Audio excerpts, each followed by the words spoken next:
You know that sudden sinking feeling in your stomach when you look at your portfolio and just see a sea of red? Or maybe you checked your bank account after a really bad financial decision and your heart just dropped?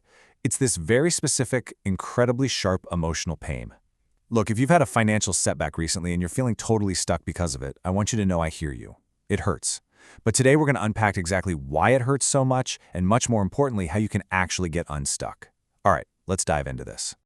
Picture this. You're walking down the street and you find a crisp $20 bill just sitting there on the sidewalk. You'd be thrilled, right? It's a fantastic little boost to your day. But now imagine the exact opposite. You reach into your pocket to pay for a coffee and you realize you lost a $20 bill.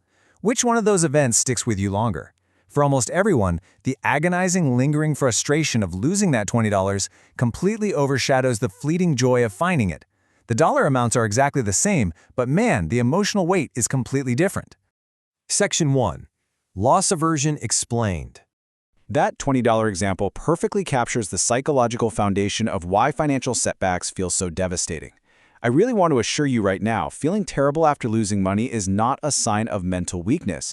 It's literally just biology. It's how human beings are wired. There's a specific multiplier at play here, 2 times. Back in 1979, psychologists Daniel Kahneman and Amos Tversky introduced something called prospect theory, and they discovered a bias called loss aversion. Their research proved that the psychological pain of losing is roughly twice as intense as the pleasure of an equivalent gain.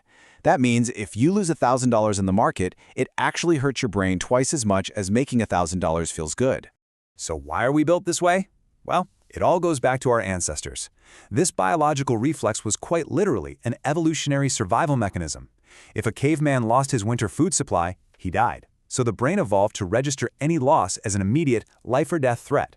When you lose a trade today, the emotional centers of your brain, specifically your amygdala and your insula, they just light up like a Christmas tree. Your entire body goes into full fight-or-flight mode. Now that was a great feature for avoiding saber-toothed tigers, but it completely short-circuits our modern financial decision-making. Section 2. The bad decision trap. Because your brain registers a financial loss as an actual threat to your survival, this intense biological fear traps people into making terrible choices. We're talking panic selling, completely avoiding investing altogether, or chasing quick, reckless wins just to feel safe again. One of the absolute biggest traps here is the sunk cost fallacy. In plain English, this is that desperate urge to keep throwing good money after bad. Because we absolutely hate the pain of locking in a loss, we just refuse to sell losing investments. We tell ourselves, oh, it's going to bounce back. I just need to get back to even. In behavioral finance, they call this the disposition effect. Basically, we ride our losers way too long just to avoid the official sting of a realized loss. And that leads right into this terrifying spiral. Just think about this sequence. We call it the revenge trading cascade. Say you take a totally normal planned loss of $500. It happens.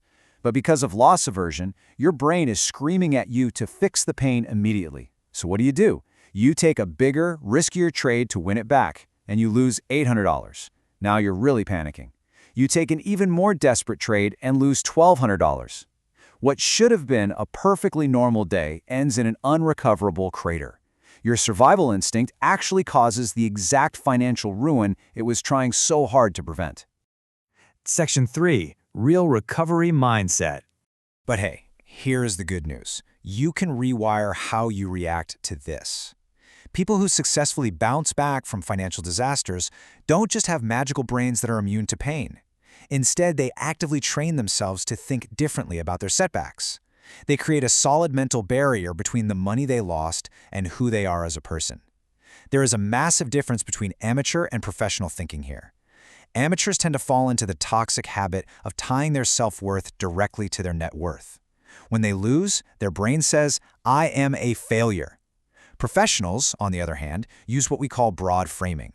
They treat financial losses purely as objective data. Their brain just says, okay, this specific strategy didn't work. What does the data tell me to change? They simply don't take it personally. To actually get to that professional mindset, you have to realize that losing money is a legitimate grieving process. It maps perfectly to psychiatrist Elizabeth Kubler-Ross's stages of grief.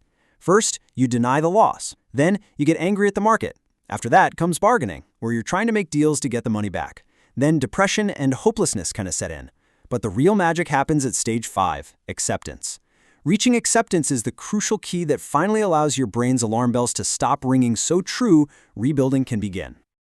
So, if you're stuck in anger or bargaining or depression right now, honestly, that is totally normal. But it is time to move toward acceptance. Are you ready to take back control and actually start rebuilding?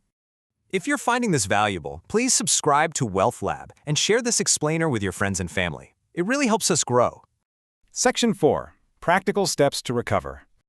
Okay, let's get deeply practical here. You need solid rules in place so that a single bad day doesn't completely derail your long-term progress. Because I promise you, in the heat of the moment, willpower is just not enough. You need protocols.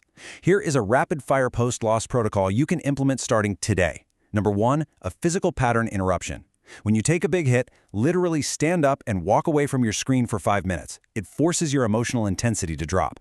Number 2, set strict daily loss limits before the day even begins. If you hit that limit, your trading platform gets closed, period. Number 3, write down exactly what happened.